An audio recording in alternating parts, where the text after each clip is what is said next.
Okay, ladies and gentlemen, welcome to episode 2.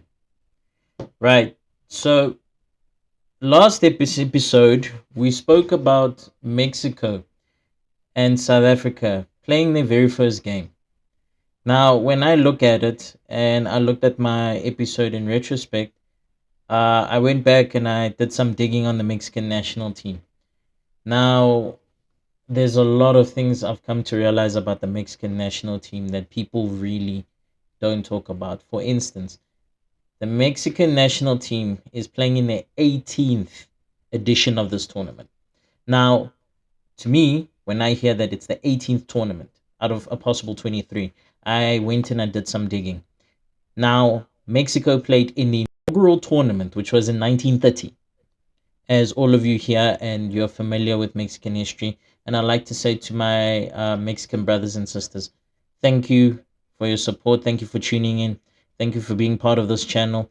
And I would like to say, as a South African, I look forward to watching the game itself happen between Mexico and South Africa.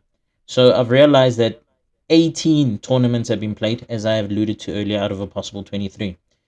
Well, with the exception of not qualifying for 1934, withdrawing in 1938 due to certain reasons. Then it was them not qualifying in 1974 and also 1982. For obvious reasons, the performance wasn't so bad. But we've also realized that it was the ban of 1990. And the more I did research on that too, I found out that Mexico was banned. The national team, the senior national team, was banned simply because of an incident that happened in junior level, which allowed the United States to go and play at Italia 90. But more often than not, when you dig deeper about Mexico, I am really stunned about how it is a nation that has competed at the highest level for a number of years.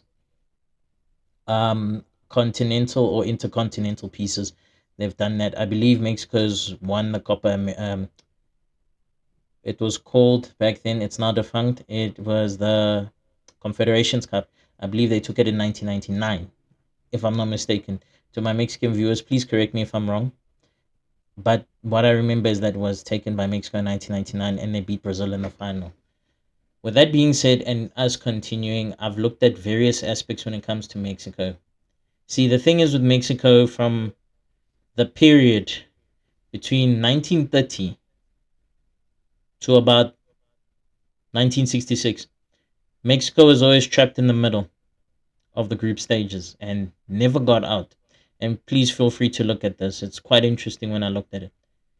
Everything changed when it hit 1970. Yes, Brazil won that World Cup and it was the Jules Rimet Cup at the time. But Mexico had proven to actually play very well. And then it got me thinking, okay, that was the quarterfinals. But now, when you dig deeper and you search again in 1986, the Mexicans also made it to the quarterfinals. Now, the quarterfinals is one of the most amazing accomplishments that you could ever get. But if you're part of Mexico, and speaking to my Mexican brothers and sisters, they can help me out on this one. But in the souls of the Mexicans, they've always felt that the nation can compete and actually do more and actually win more and shock the world. So now I went further and I looked at records. So we looked at 1970. They got knocked out by Italy, and Italy eventually lost, well, to Brazil. Then I checked again. 1986. They got beaten by Germany. Germany, in turn, got beaten by Argentina. So the moral of the story is, if you're going to play the Mexicans in the quarterfinals, you're not going to win the bloody thing. So I say Mexico is going to cause a shock. Even as a South African, I'm looking forward to that battle. It is going to be a crazy match. One of the craziest matches we've ever seen. But before I even touch on that, there's a lot of things. Two quarterfinal spots that they've achieved.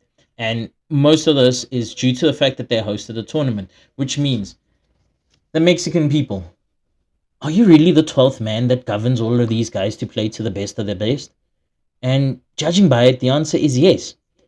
Because when you look about checking all the results and the stats when it comes to the World Cup in Mexico, from 1994 onwards, some of the performances were brilliant, but there's others that were very questionable. So we'll start at 94. The loss in the penalty shootout against eventual semi-finalist Bulgaria. That really stung for every single national citizen of Mexico when the World Cup was hosted in the US in 94. 1998, again, they get knocked out in the round of 16. And as I continue giving the statistics, it is this whole thing of it is nothing more than the Mexican national team being stuck in, which I would say is a purgatory of the round of 16. So we can even go further. In 1998, they got knocked out by Germany, definitely again in the round of 16. We looked at the World Cup in Korea and Japan in 2002. They got knocked out by the United States. Then we look again at 2006 and 2010. 2006, they threw down. It was unfortunate that Osvaldo Sanchez could not stop that volley by Maxi Rodriguez. By the way, still one of the craziest goals we've ever seen. Then again, 2010, Mexico is paired with Argentina once more. Again, they lose 3-1. But also, that game was controversial and it was under dubious circumstances. As we know, Mexico played against Argentina. Argentina did not fare well in that World Cup because next round they were knocked out by Germany by a score of 4-0. And to my Argentinian fans who are listening to this, your episode of Argentina is coming, but I'm doing it by group analysis and looking at what's going on. So then we go further, and 2014 again, so unfortunate. Iron Robin diving, Klaus Jan Huntelaar scoring that penalty. Mexico out yet again. No chance, no dice. Do not cross go. Do not collect $200. Nada. They get knocked out again. And as a Mexican, as hearing by Mexican fans, they must have been frustrated by that. Then they caused the shock of the tournament in the next tournament, which was 2018, with the Lozano goal where they didn't really knock out, but they beat Germany 1-0, who are the holders. I looked at that game with amazement and shock, and I marveled at how powerful Mexico is. So now, as we gather and we talk about this, it also led to eventually the sliding back of World Cup 2022. Now, they have issues. They didn't perform very well. They did win a game, but they did not go to the round of 16. Now, I pose a question to the audience, and I'd like to know this. Since Mexico has been playing in the realm where they forever are caught in purgatory of where we say is the round of 16, with the expansion that has taken place, I ask the people of Mexico, will they reach the semifinals for the first time ever?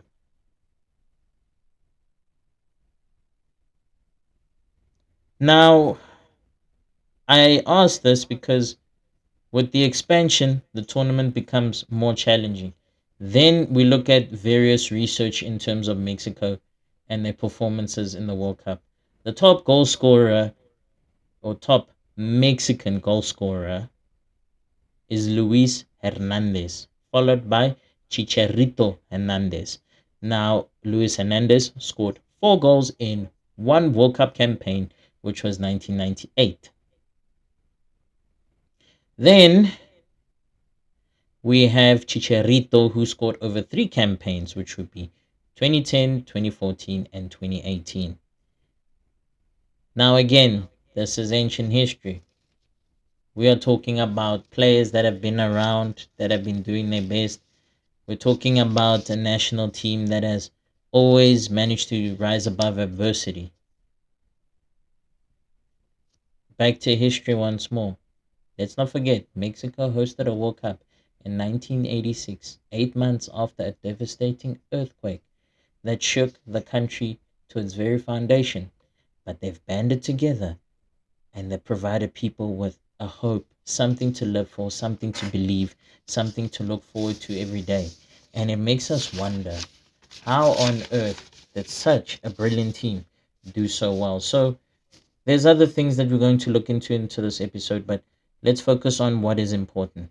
Firstly, on your screen you can see the team form guide of the Mexicans. So for the past 5 games, they have been undefeated. Okay, Mexico and South Africa both played Panama with both different results. The Mexicans being victorious, also beating the Bolivians, beating Iceland. What shocks us with all of these results is the fact that they were able to hold Portugal and Belgium. So, what does this say to me as a person who's really a student of the game, who is still learning and trying to understand what is happening in the world of football? It's quite simple, really. Mexico is very formidable when you play in their backyard. They are not to be trifled with, they are not to be messed with, they are not to be underestimated. So now I look at Mexico and I say that Mexico is going to be one of those teams that are to beat. Their ranking currently is either number 15 or 16 in the world. On the screen it says 15, but they can be one of the contenders of this World Cup. And we look at the odds of them winning the World Cup at roughly 39 or 40 to 1. They can take this tournament in their backyard. The only thing is, it's that whole crippling psychology of them not being able to get past either the round of 16 or going beyond the quarterfinals. Now, the question is, I asked earlier, will they reach the semifinals? I leave it up to you as the viewers. So you'll comment, you will tell me what you think and all of that. So while I was doing this episode, I picked up on a couple of things. Historically speaking, when we look at the opposition and how they play in this tournament, Mexico has never beaten one opposition in the World Cup when it comes to the opponents in this group. They've never beaten South Africa in the World Cup. Yes, it was one encounter, but it's one of those things where we're going to see a massive change, a massive shift that is going to happen. So as I am one of those people who look at this and I analyze it, it's going to be one tough World Cup. So we're also looking at the next line of fixtures that have been aligned. So we see Mexico playing against Ghana. Ghana, who just recently acquired the services at the time of recording of Carlos Queiroz. Then we have them playing against Australia. Then we have them playing against Serbia. I see that Serbia game might be interesting because it gets them prepped to play more European opposition, and maybe it's for them to rate themselves and tune themselves up to see how they're going to rank against the nation of Czechia, really. Then the big one. As a South African, on the 5th of December 2025, I really wanted to play against Mexico because I feel that it was a game that started 16 years ago, was an amazing contest. It was a battle of wills. The Mexican national team really peppering the South African national team, and it ended in a stalemate. And this one looks to need to have a winner. Then I also looked at Mexico playing against South Korea. Every single time they played against South Korea, Mexico has always gone on to beat South Korea. There's never been a time where the South Koreans have posed a challenge. So we are also going to look into that. And the next episode is going to be about South Korea, or rather, should we say, um, the Korea Republic, if we're being more PC. Now, these games that are going to be played are very interesting, but there's rather a massive thing that when we look at this whole solution of the whole Mexico versus South African thing. Now, on your screen, as I scroll down, you can see all of the injuries that Mexico has. On your screen, it should be 6 injuries. So I would like to say it's going to be a very challenging match because some of those players are key players like Edson Alvarez. But if we are going to go and look at this, it's basically number 15 versus number 60, according to FootMob. I'm just thinking it's going to be a very challenging game. It is going to be one of the most crazy things that we're going to see. Now, it's going to be at the Mexico Stadium and it's a head to head against South Africa. But now, when we look at this and we look at how the Mexicans play and how they do things and how they are so amazing, they are going to throw down. And in my mind's eye, I think the Mexicans are going to finish top of the group. And I base it on the couple of facts. One, altitude. Playing in Mexico is not easy. Anyone who goes into Mexico and thinks they're gonna walk out and they're just simply going to beat the nation, you have another thing coming. These are the rest of the fixtures that are left. So we've got South Africa on the 11th of June. Then we have them playing against South Korea or Korea Republic on the 19th of June. And then we have the 25th of June, which is against Czechia. All of these matches are playing in Mexico. And dare I say, as a South African, with an element of a bit of bias, I would like to see South Africa either draw that match against Mexico. But the Mexicans, the way they're shaping up, the way um, they are so rigid. And then we're also looking at Javier Aguilar, which is it's his third tenure with the Mexican national team. He coached in 2002. He coached in 2010. And the thing is, he's kind of a very brilliant coach. So to see what is going to happen here is going to be very, very tough. Now we look at the squads. Now, bear in mind, I'm still recording and this is April. We are looking at, they said, resolving of squads and selections is going to be before the end of May. All of the squads need to be finalized. Now, I've been reading, I've been checking Luis Malajon. Okay, he's been injured. He's out until September. I'd like to say, as much as I'm a South African and this is going to be a competitive environment, I'd like to say to him, may have a speedy recovery. Maybe he'll recover. I would like to see him play. And I know it's something that is really, really weird, but I'd like to see Mexico and South Africa play more friendlies together. I like to see them at their most competitive nature. Now, if there's looking at the squad, there are a couple of people who scare me. And one of them is this gentleman here, which is Guillermo Ochoa. For me, he's the boogeyman, or as you guys would like to say, El Cucuy.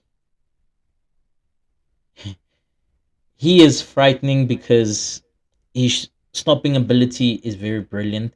And I know most people say, but the gentleman is 40 years old. If there's one thing I've learned about football as a student, I'm still learning. In some cases, in some positions, you do not let age dictate what you can do. I mean, Ochoa, right now, when we look at him, I believe he's going to be the oldest member of this team if he's selected. And we are going through it, and it's rather amazing. It's a monumentally different side to what I'm used to. I'm back from the days where I used to like Carlos Saicedo. It was Rafael Marquez. There was Blanco. There was the man who gave us eternal nightmares in the name of Giovanni Dos Santos. I hope he catches on to this as I mention his name. Dude, you turned us inside out. You made us look like fools. But wow, you were brilliant. So we go further. We look into it, and it's mostly names that I'm not familiar with, except for Ochoa. But there's other people there. But I'm also looking for one key player, which will be Raul Jimenez, as he's playing at Fulham. Now, Raul Jimenez is also a person who can bring some dynamic energy to the national team. And here's the gentleman right here at age 34. We're possibly looking at him playing at his last World Cup. Again, I could be wrong. Longevity can come in. But when we look at this team, of Mexico, it is predominantly players who are playing in Mexico, or with a few here and there, they're playing in Europe and in North America and the United States. So for me, I find this matchup between South Africa and Mexico very intriguing because of two things. It is two nations that are going to go head to head with predominantly teams that are home based. In other words, local talent that they've managed to have. So it's going to be a fight that's going to go neck and neck, blow for blow, fight for fight. So we are going to look into that. So also, let's not forget that Mexico's got a lot of legends. I'd like to mention Hugo Sanchez. We also have, and by the way, Hugo Sanchez, the makes one of the Mexican players who got to play at Real Madrid. The other off the top of my head that I would know is Chicharito, even though his spell wasn't so great there. Still good players. Then we also have Blanco, Catimo Blanco. He played very well. Then we also had Luis Hernandez. He was very, very, very brilliant. And then another player that I'll look at, and I'd like the Mexican people to tell me. Can anyone tell me what they remember about Manuel Negrete? Because to me, very brilliant player. He was very athletic. I mean, the acrobatic kick that he scored in 1986, it reigns true. So I just want to know from the viewers, what can you tell me about these iconic players that we look at in the World Cup? And more often than not, there's only been five players who have managed to play at five FIFA World Cups. So off the top of my head, Rafael Marquez is one. Ochoa is number two, and then we have a legendary name of Antonio Cabral. He has managed to achieve that. So, what is my verdict? Against South Africa, it's going to be a tough game to call when we go back to the fixtures. Um, Against South Africa, it's going to be very tough. It's a game that's going to have a lot of thrills and spills. Against South Korea or Korea Republic, I'm looking at a Mexican victory. I would say along the regions of a 2-1 or a 3-1 owing to the conditions, and that the Mexicans will be ready to beat the South Koreans at any given turn. Because Mexico, you play very well, you are brilliant. And then when we look at Czechia just made it in a couple of weeks ago, upsetting Denmark. So them two, they're gonna throw down. Their episode is coming as well. So when we look at this, we ask these simple questions. Can Mexico go beyond the group stages? The answer is definitely, without question, an emphatic yes. Where they would end up, my prediction would be it's either quarterfinals or semifinals.